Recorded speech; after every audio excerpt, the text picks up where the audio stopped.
Assalamualaikum warahmatullahi wabarakatuh. Halo, apa kabar teman-teman semua? Ketemu lagi dengan saya Eli di Kebun Eli.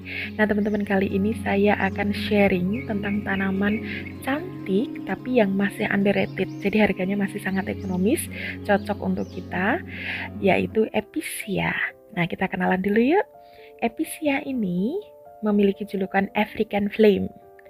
Nah, dia sebagian besar spesiesnya itu berasal dari Amerika tropis, yaitu Amerika Tengah dan Amerika Selatan. Tapi di Indonesia sudah banyak banget. Ciri-cirinya dia punya stolon, pola dan tekstur daunnya khas, bunganya sebagian besar merah, tapi ada juga yang oranye, kuning, hijau, biru. Nah, dia termasuk dalam family Gesneriaceae. Nah, ini Gloxinia. Gloxinia ini juga termasuk dalam family Gesneriaceae. Saya pernah punya tapi mati. Mungkin kayaknya harus beli lagi deh untuk belajar. Nah, kita kenalan dulu sama yang hijau. Daunnya ini dia teksturnya tidak terlalu bergelombang, kemudian dia glossy, jadi sangat mengkilat ketika terpapar cahaya. Nah, teman-teman, punya saya yang hijau ini saya rawat dari dia baby banget, jadi masih kecil banget. Terus daunnya membesar dan jadi kompak atau tidak terlalu leggy ya, karena cahaya mataharinya sangat cukup banget gitu. Ini bagian belakangnya urat-urat veinnya itu sangat menonjol, warnanya hijau pucat. Nah, ini aduh cantik banget. Habis berbunga banyak, terus ini masih berbunga lagi. Yang kedua ada Epicea sp yang sering kita sebut sebagai Epicea merah. Oh iya teman-teman, kenapa saya masih nulisnya menggunakan Epicea sp? Karena spesiesnya saya jujur belum tahu. Jadi hanya genusnya saja yang saya tahu Epicea, tapi spesiesnya belum tahu. Mungkin teman-teman bisa sharing, bantu saya untuk kalau tahu ini spesiesnya apa, tolong komen di kolom komentar ya. Nah, ini punya saya yang di pot yang ini saya letakkan di tempat yang agak teduh. Jadi kurang mendapatkan cahaya yang full, maksudnya tidak sebanyak yang hijau tadi. Jadi dia stolonnya atau batangnya ini jadi leggy gitu, jadi panjang-panjang, menjulur panjang-panjang gitu. Nah, makanya saya taruh di teras lagi karena di teras cahayanya full banget, tapi masih tetap di bawah naungan kan, jadi nggak akan ngeburn, sirkulasi udaranya juga lancar gitu. Saya sih berharap daunnya lebih lebar-lebar kayak yang hijau tadi. Nah, veinnya hampir sama, sangat menonjol juga. Kemudian permukaan daunnya sangat bertekstur, terus velvety ya teman-teman ya, kayak blue tapi yang atasnya, yang depannya itu kayak mengkilap gitu. Nah, saya punya satu lagi. Nah, ini warnanya jauh lebih pink kan teman-teman, jauh lebih merah muda. Kenapa? Karena saya sudah letakkan di teras ini jauh lebih lama dibandingkan dengan yang tadi gitu. Jadi tapi dia udah kadung ada stolonnya udah leggy gitu. Jadi udah kadung julur, kayaknya harus dipotong, dipropagasi.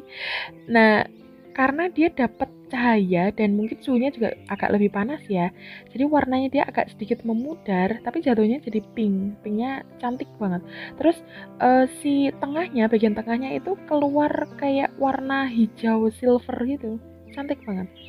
Nah, yang ketiga ada Epicea sp yang coklat silver. Tekstur daunnya mirip banget dengan yang hijau tadi.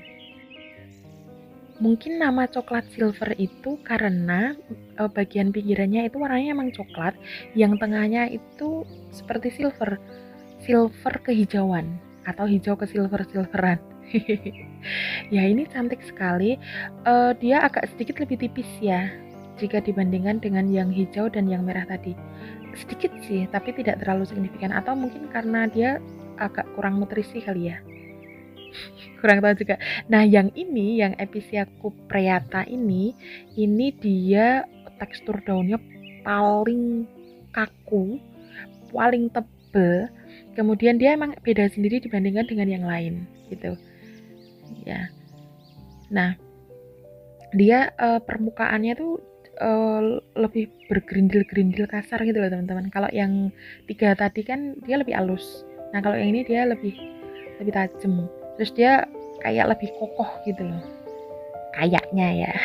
Tapi sebenarnya mereka semua empat-empatnya ini gampang-gampang susah perawatannya. Jadi teman-teman kalau mau memelihara ini memang harus mempelajari dulu. Jadi jangan nyerah. Awalnya saya sih memang nyerah. Ini episode pertama saya hasil swab dari teman saya, sama-sama plant lover. Dari dia saya pede untuk pelihara episode yang lain gitu. Tapi malah dia yang perkembangannya paling lambat sendiri.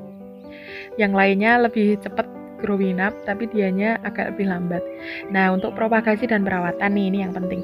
Nah, di bagian stem yang ini, yang saya tunjuk ini ya teman-teman. Teman-teman nanti bisa potong. Kemudian yang bagian bawahnya itu, dia ditempelin aja ke media tanam. Nah, media tanamnya itu wajib jip poros. Jadi dia jangan sampai ada air yang menggenang karena dia sangat sensitif sekali terhadap genangan air. Dia lebih tahan kering daripada air. Nah, sirkulasi udara pun dia harus super lancar. Kalau enggak, dia gampang sekali busuk. Gitu. Jadi sirkulasi udara harus lancar, poros. Tapi untuk kalau awal baru dipropagasi jangan langsung diletakkan di cahaya yang full ya teman-teman, karena dia gampang crispy jadi keripik nanti. Keburn. Ini yang hijau.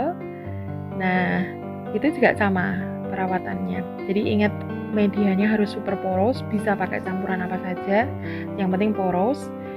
Terus sirkulasi udara. Nah, ini episia yang sultan Cleopatra. Cantik banget, saya kepingin. Saya belum punya karena harganya masih di atas 1 juta untuk ukuran baby. Sedih. Nah, teman-teman, ini ada 4 jenis episia yang sangat umum ada di lingkungan kita. Silahkan teman-teman untuk koleksi dan rawat baik-baik karena kalau kita rawat ternyata dia bisa menjadi tanaman gantung yang sangat cantik dan sekarang masih underrated. Jadi harganya masih sangat murah. Ayo cepat-cepat dikoleksi. Karena bisa jadi habis ini mereka juga bakalan naik daun. Naik daun. Ya, apapun itu, kita memang harus selalu mencintai tanaman ya teman-teman. Terima kasih karena sudah menghijaukan bumi kita. Selamat berkebun ya teman-teman. Semoga video ini ada manfaatnya untuk teman-teman semua. Sampai jumpa di video-video berikutnya. Assalamualaikum warahmatullahi wabarakatuh. Bye-bye.